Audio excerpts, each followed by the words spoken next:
ఓం మహాగణాధిపతయే నమః. ఇది సాక్షి గణపతి ఆలయము.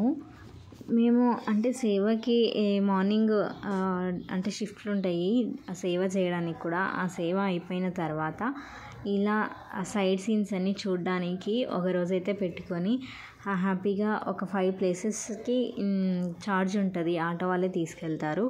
అలా మేము సాక్షి గణపతికి ఫస్ట్ వచ్చాము. మొబైల్ అలో అంటే కెమెరా ఓపెన్ చేసి ఫొటోస్ అవి తీయనివ్వరు. ఏదో బయటికి వచ్చిన తర్వాత సైడ్కి వస్తుండగా తీసుకున్నాం అనమాట. అసలు ఏ ఆలయాల్లో మెయిన్ టెంపుల్స్లో అసలు ఫోన్ అలా ఉండదు.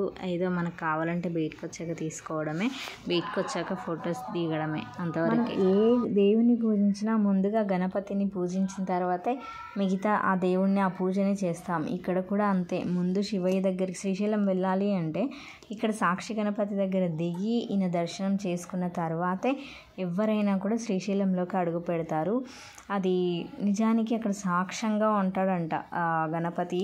ఈయననే ఆ శివయ్యకి సాక్ష్యం పలుకుతాడు అంటారు. ఇక్కడ అయిపోయిన తర్వాత అట్టకేశ్వరము ఆలయం అని చెప్పేసి శివుడు ఉంటాడు అక్కడ కూడా.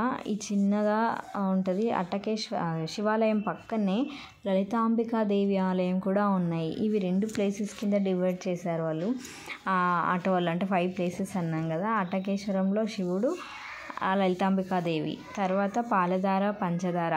మేము పాలధార దగ్గరికి వచ్చేసరికి చాలా చీకటి అయిపోయి పాలధార దగ్గరికి వెళ్ళాం. పంచదార కొంచెం లోపలికి ఉంది, అది కొంచెం లోయలాగా ఉండి భయపడి దగ్గరికే వెళ్ళలేదు. అసలు దూరం నుంచే జస్ట్ చూసి వచ్చాం అంతే.